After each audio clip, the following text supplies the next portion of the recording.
Hello and welcome to A Bit Above Podcast. I'm Audra. And I'm Hadassah, and we are two average women living oceans apart. Our show displays a reachable lifestyle where we work to be better versions of ourselves in our day-to-day life. We know that the constant strive for perfection can lead to anxieties and disappointment, so we make changes that enhance our lives without giving up the things we love. Join us each week as we chat about motherhood, positivity, feel-good stories, relationships, and everything in between.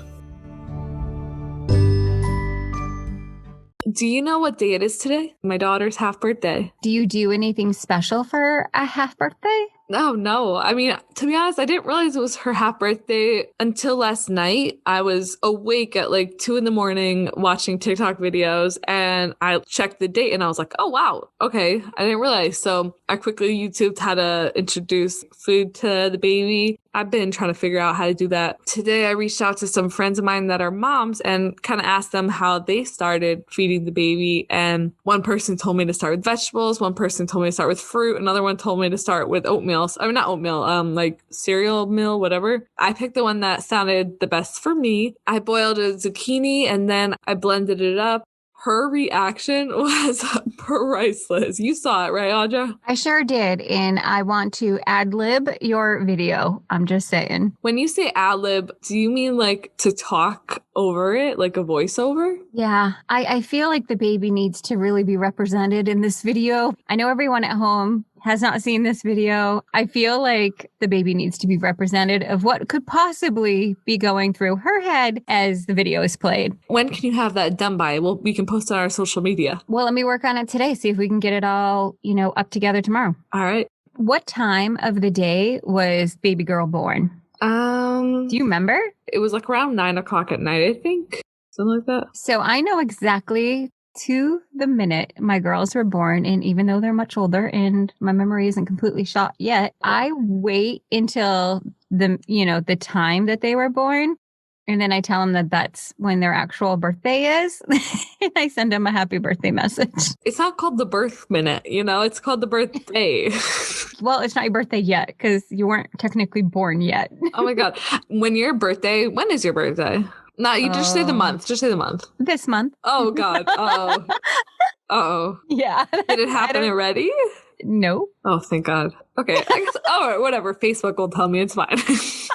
It might not necessarily be on there because I'm antisocial. Well, not antisocial because I have social anxiety. I guess that is a little antisocial. I don't really celebrate my birthday. I really haven't celebrated my birthday in a very long time.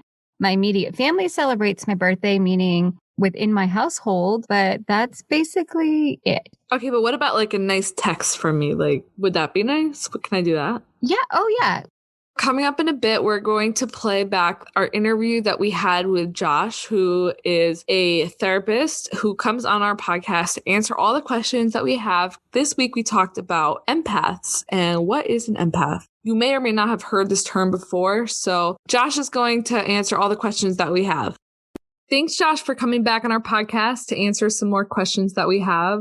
We actually have a question for you that came up this week on a different episode. Well, let's start off by asking, do you and your wife have TikTok? No, we do not have a TikTok account. I do have it downloaded on my phone, but I haven't quite really understood how it works. It was kind of fun in the beginning to sift through videos and see what the crazy things people are doing on there, that some of them are funny and some of them are ridiculous, but I haven't spent a lot of time figuring out how to search things or to upload videos. Does your wife have a separate TikTok? I'm pretty sure she doesn't. I haven't even asked her. I mean, we don't keep track of the different apps that we have. Well, this is going to allude right into our question, Hadassah. Well, now. Our significant others do not have TikTok, and we're very lucky, but we're in a situation where we're wondering what happens if the day comes when they dreadfully come to us and tell us that they downloaded TikTok on their phones. Now, I don't know if you see what I see on TikTok. I don't feel comfortable with that. Well, tell me what you see that is uncomfortable, because like I said, I'm not super well versed in the social media aspect. Well, I was just going to say a little disclaimer. Hadassah has shown me her TikTok, and her TikTok over there isn't quite the same as our TikTok over here. Well, because it's like geographic, but like there's a lot of bottom stuff, like do you know what I mean? Like twerking or? Yeah, like we don't want to say the word. We'll beep that out. But we don't want to say that word, but it's a lot of Okay. Mainly what I see are like a lot of dance moves and things like that. Are they showing bare bottoms and things like that? Like I said, hers is really different. So for me, while she gets herself together, because I can tell she's giggling over there, my TikToks, like I can filter mine. So mine are all happy-go-lucky. Yeah, but we can both agree that there's a lot of like inappropriate stuff. And I mean, when we watch it, what we said on the last episode was we're very responsible, but we think that our significant others would like not use it responsibly. They would like enjoy it too much. The real question is it controlling, or are we allowed to say like, no way? The easy answer to that is you're absolutely allowed to, because you're grown-ups. You're not children that anybody has a say-so on what you do or don't do. But in terms of dictating that, basically what it sounds like is that there's content, as it is with most social media platforms, that there's content that you are concerned about if they ventured into, they would enjoy it and you wouldn't be comfortable with that because it doesn't quite fit with how you perceive a married person or someone in a committed relationship to be behaving online. With all technology, as partners, we need to be open with talking about that and setting boundaries. One thing I've said a lot is that, especially with kids, to hand them a device like a cell phone without any kind of transparency is like giving them a hand grenade. I think that's true for adults too. Like I don't want my wife to pick up my phone to search something out because hers isn't nearby and I'm shaking in my boots where she's going to stumble onto something that I should not have been involved in. But I do have a funny story to tell you about that. I mainly use social media for business reasons. One of my favorite authors and podcasters is Adam Grant, who has a great podcast called Work Life with Adam Grant. And I'm not trying to tell people to stop listening to this one and go to that one. But he had mentioned either on a podcast or on his LinkedIn account or something that Bumble had a business side to it now. You could subscribe to Bumble or download the app or whatever. And then there's some kind of contest or something that involved him. I can't even remember what it was now. I downloaded Bumble, set up a business profile, I can see where this is going to go. The goal seemed to be to try to connect people in the same industry with each other, networking and things like that. I had it for about a day. I said, I better tell my wife that I downloaded Bumble because the last thing I want her to do is get the wrong impression of why that is on my phone. And I guess for your listeners, if you're not aware, I'm sure you are, Bumble's a pretty popular dating app. So I just told my wife, and it was I don't even know how to start the conversation. I was like, hey, there's something I need to tell you. And that doesn't sound good, right? No. And she's like, what? And I was like, so I downloaded Bumble to my phone and I just don't want, I think I was so nervous. I just didn't know how to, I left out details, So I'm like, hey, I got something I need to tell you. And I downloaded Bumble to my phone. My wife just gives me this look like, okay.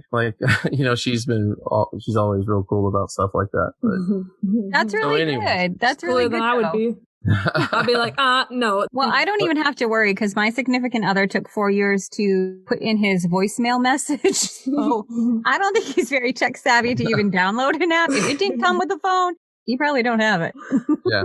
Kind of to your point, Hadassah, when you said that you were uncomfortable, you just got to be willing to talk about what's comfortable and what's uncomfortable. And if my wife had said, I'm not really comfortable with that, I don't think I would immediately have deleted it just because she said she was uncomfortable with it. We would engage then in a dialogue about what was uncomfortable. I'd probably let her look at it so she could see what it was, so she had the whole picture. And if she still determined that it was something that really bothered her, I'd probably go ahead and delete it. It wouldn't be worth it at that point. I think maybe we just have to have conversations, but hopefully that day will never come. There's going to come a day where you're going to want to talk about something that's troubling, unsettling. It's like every day. Okay, cool. Yeah. Now to the serious stuff, because I can go on with this conversation for basically the entire episode, but then we won't talk about what we came here to talk about. That is empaths. So we believe, Audra and I, we believe we are empaths, but we don't actually know what it really means. So what is the definition of an empath? There are going to be varying definitions of what an empath is, but if you Googled it or looked it up, it's going to be some level of unintentionally experiencing the feelings and emotions of people around you. I really have spent time thinking about what an empath means to me and considering myself one after I saw the Mr. Rogers movie. I don't know if you guys saw that movie with Tom Hanks. And I didn't know anything about Mr. Rogers. I actually wasn't even allowed to watch Mr. Rogers. I think my parents thought he was too weird. He never was on my radar. I love Mr. Rogers. I grew up with him. I'm a huge fan now. And my wife, she's the one that wanted to go watch the movie. And I'm like, okay, we'll go watch the movie, and we're 15 minutes into this movie. And I lean over to her and I'm like, this is amazing. Like, this movie is awesome. It impacted me so much. I ended up writing 2 blogs about Mr. Rogers and how this movie impacted me. And I can post those blogs on my Facebook page if people want to read those. But there was something about what I was experiencing from Tom Hanks's portrayal of him that kind of pierced my heart. And I think it was that I believe Mr. Rogers was an empath. I mean, he could walk into a room full of people and he could pick out the person that's hurting. That's an empath. And it's not like he chooses to do it. He just knows. One of my favorite lines from the movie, which is something I don't know if he really said, but when he was talking to this reporter, he says, you know what the most important thing to me in the world is right now? He said, what? And he said, talking to you on the telephone. I love that line. I mean, it really just hit me. I was like, man, this guy is amazing. But one reason why it hit me so hard is I think this is the point in time that I was like, gosh, I really do think I'm an empath. And it can be a troubling life sometimes. And I think Mr. Rogers was troubled. I mean, if you think about it, like if you can't escape, the suffering of the world, it can be difficult. You got to learn how to manage it. And I would refer people to the Finding Fred podcast. See that he was troubled, and that's why he created his puppets. These were his friends. I mean, he literally made his friends. To the question of what is an empath in a nutshell, it's different than being empathetic. Most people can learn to be empathetic. Empathy is some degree of trying to put yourself in the emotional shoes of another person so you can attempt to experience life through their lenses. That information that comes from your emotions is important so that you can know how to respond. What's the difference between empathy and sympathy? Most people describe empathy as, or how we have understood it, is to take your shoes off and put on the shoes of somebody else, so to speak. How we've described sympathy is like when you're feeling sorry for somebody. Sympathy does involve empathy, but it also involves a desire for that person to get well, to be better, to help them maybe. So you're not only experiencing the perceived challenges and difficulties of this particular person or group of people maybe, you have an investment wanting them to feel better and experience life better. But empathy doesn't necessarily require that. Like, you can be empathetic towards somebody, but not necessarily allow your emotional state to feel sorry for them. And that's okay. You can't go around your whole life letting yourself particularly just feel bad into that degree for all the suffering in the world. But it is important to learn the skill of empathy. So basically, you don't vilify people. You can understand that a lot of the crappy things we do as people come from trauma and different types of suffering. You might not agree with what is happening or what's going on, but you might be at least able to understand how somebody could get there. Now, Brene Brown, which I'm a big fan of, she really challenged my perspective of empathy. She talked about it in a way that I had never heard before. I was watching a live feed that she was doing when she was addressing empathy. And I believe this was back when Black Lives Matter came on the scene and there was all the racial tension going on. And so she does this live broadcast and she gets to this part where she's talking about what is empathy. The way she said it was that I'm going to take the lenses off from which I see the world, and I'm going to pick up the lenses from which you see the world and put them on. She said the problem with that is that your lenses are stuck on your face. Like she said, I think the word she uses, that your lenses from which you see the world are soldered to your face. You can't take them off and just put somebody else's on. So from what I gathered from what she was saying is it's basically believing somebody. When somebody says, this is true for me, this is real for me, that we believe them. It might not be real for us, but Just because it's not real for us doesn't mean that's not somebody else's experience. We can understand that in terms of how racism works and what marginalized groups feel. Majority groups will respond to them at times very unempathetic and non-sympathetic or unsympathetic. I don't know which is the right term there. But that also fits for relationships too. We just need to believe our partner sometimes when they say, this is how I experienced you. Instead of trying to argue that, we need to recognize that as fact. That is not an opinion. That is a fact. And if they experience us in a troubling way, then that should be troubling to us, and we should entertain discussion around that.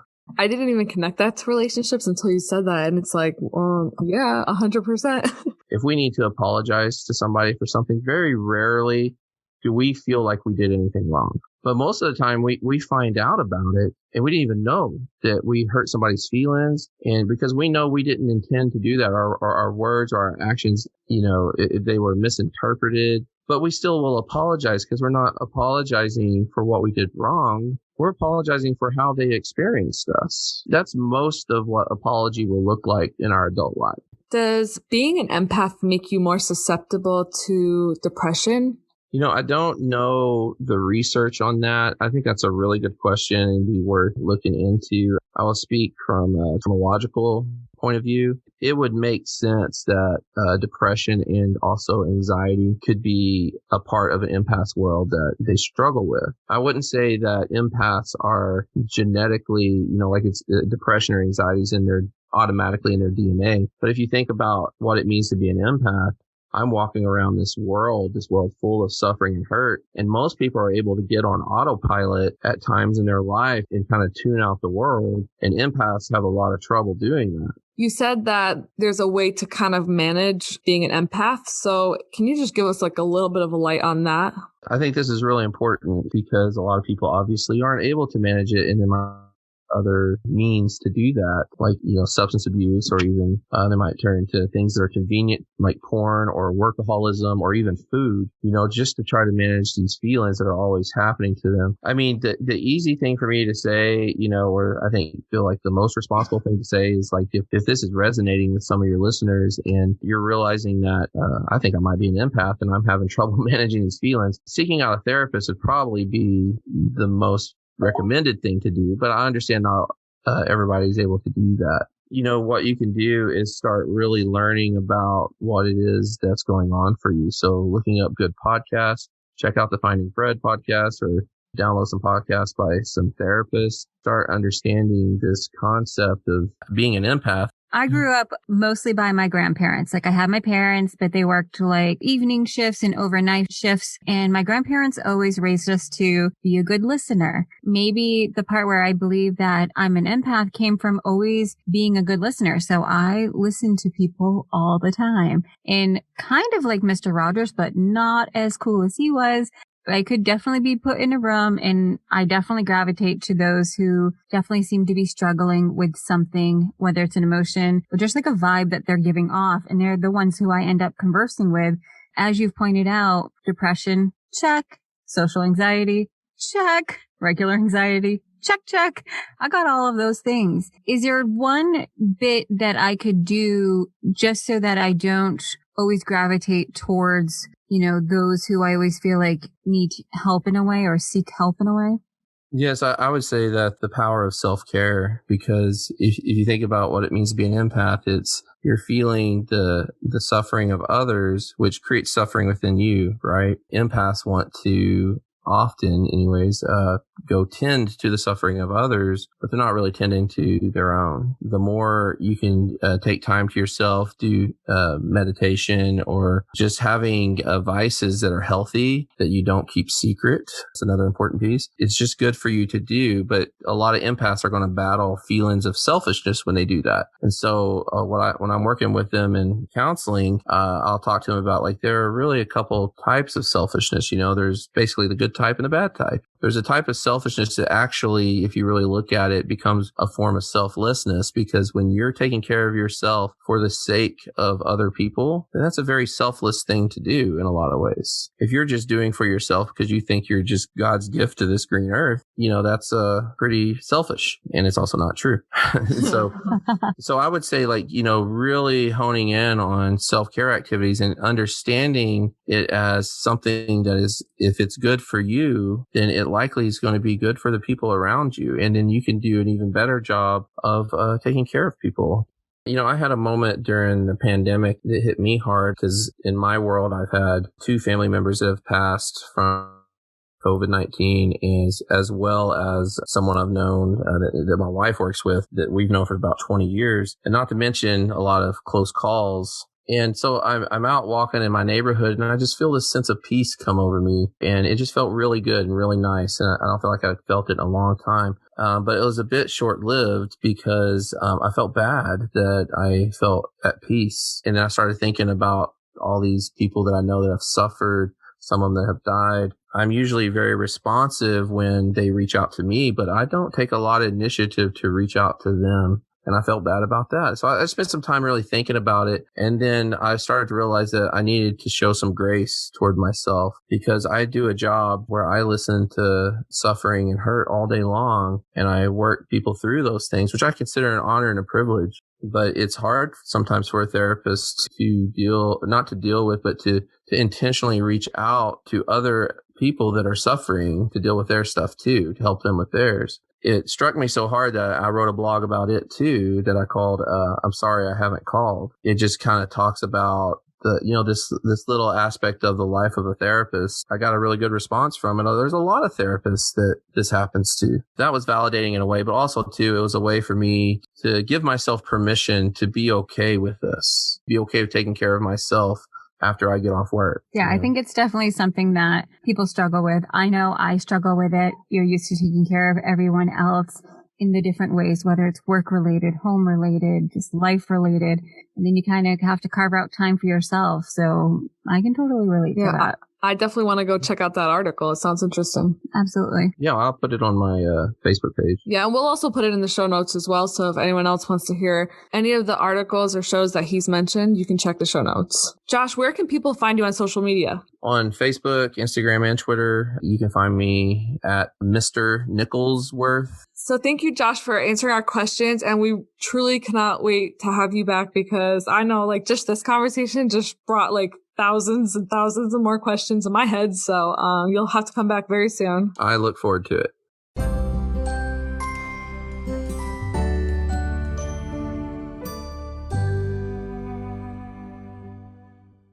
Now that we hear all about empaths, Josh so well explained that all to us. How do you feel the conversation about empaths went? I think it helped us define what an empath was, the difference between being an empath or having empathy. And he also told us the difference between empathy and sympathy. He discusses Mr. Rogers. I grew up watching Mr. Rogers. I didn't realize truly what an empath was. And now looking back at it, I also agree that he was an empath as well. So Mr. Rogers was a gentleman on TV who captivated children's attention with conversation through characters. And they talked about real conversations, things that happened in nowadays time or the times were back then. I didn't even know who Mr. Rogers was. The whole time in my head, I was thinking Audra's probably wondering if I watched it and probably assumed that I did not.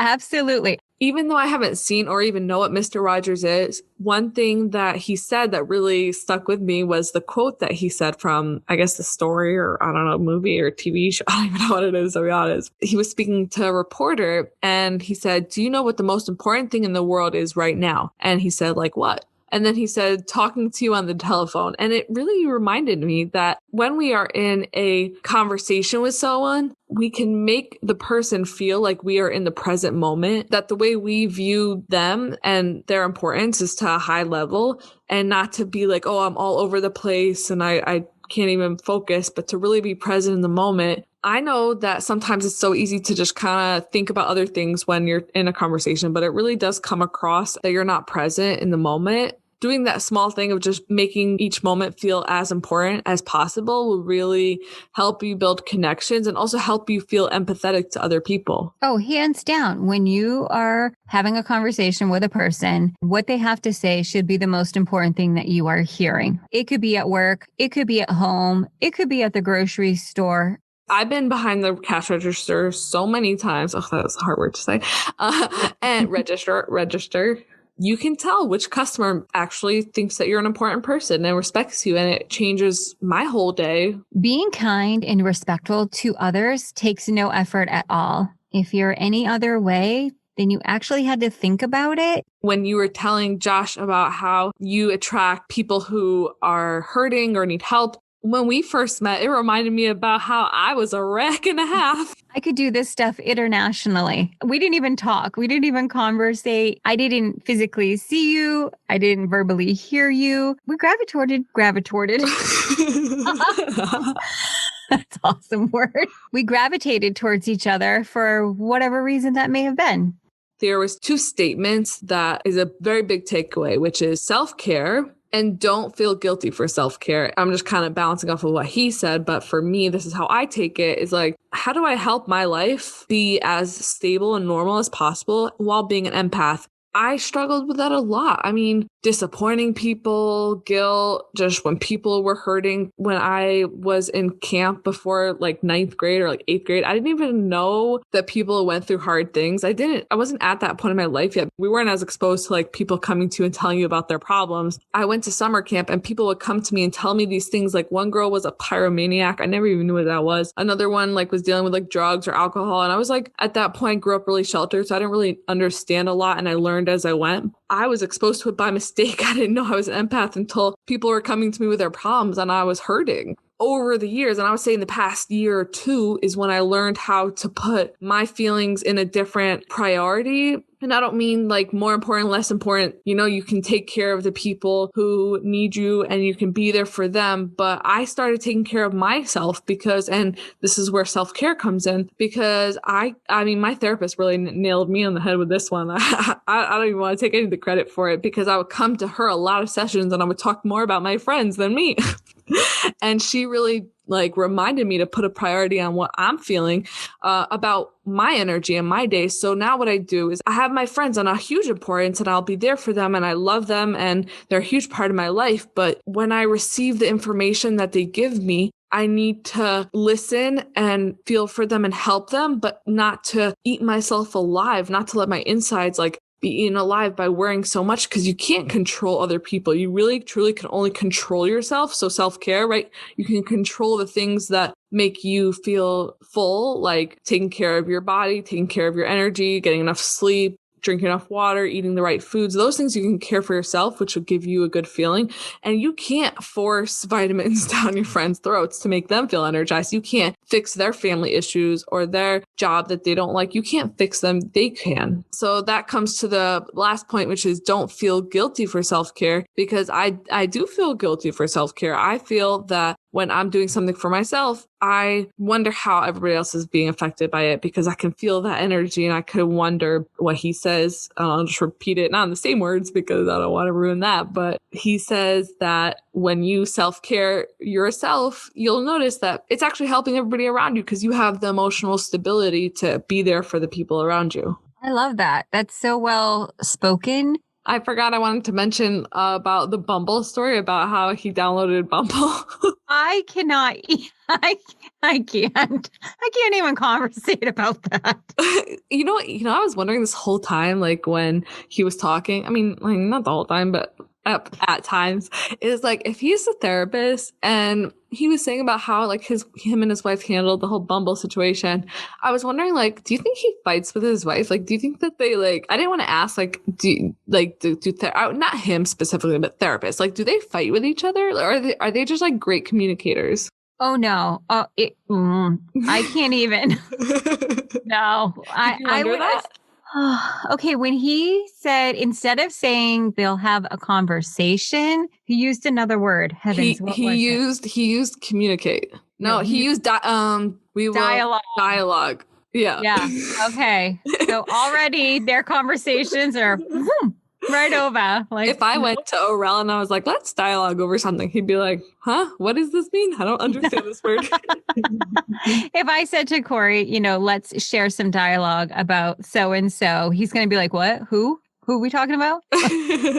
I mean, we're not going to ask him that because it's like inappropriate for us to ask someone if they have marital like arguments, but you'd have to assume that most couples argue with each other. But how do therapists fight if they already know all the answers, Well, I don't think they know all the answers. They just know how to communicate and pull out responses and emotions from people who are feeling whatever it is they're feeling. Whatever sent them to therapy, they know how to extract and have a conversation. But when you go to therapy, don't you, the person attending therapy, do most of the talking, and your therapist just kind of directs you and gives you like key points to bring up the conversation? But I think it depends on the therapist. My therapist is like, she'll let me talk. I mean, I don't really give her much of a choice because as soon as, the clock is ticking, I'm like, I'm paying for this and I'm getting my money's worth. But I'm just glad to have someone to talk to that like she's getting paid, so she's not like worrying about, am I talking too long? Am I talking too much? I like to talk, but when I'm with friends, I try not to talk too much, but then like almost trying not to talk too much ruins it for me.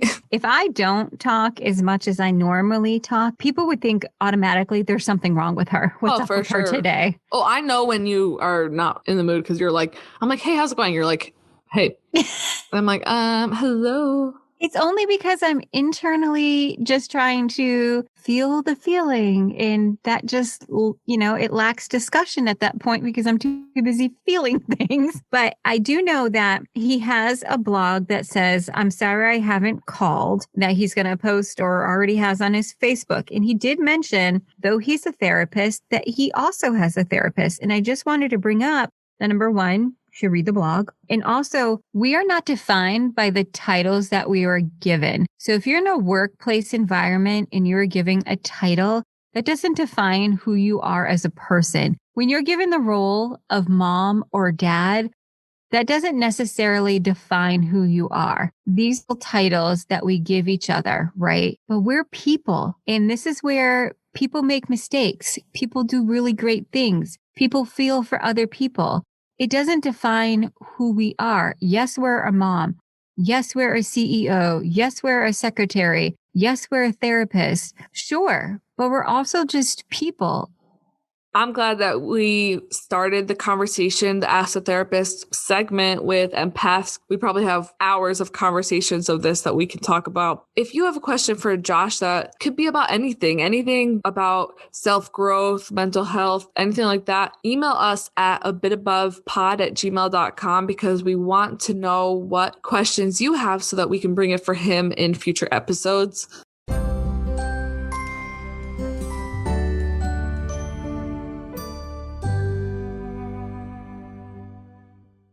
Subscribe to our podcast so that you can get notified for all the future episodes that come out. In the description, we'll put all the links of the things that we've talked about. You can find us on social media at A Bit Above Pod. Thank you so much, and we'll see you on Wednesday for the next episode.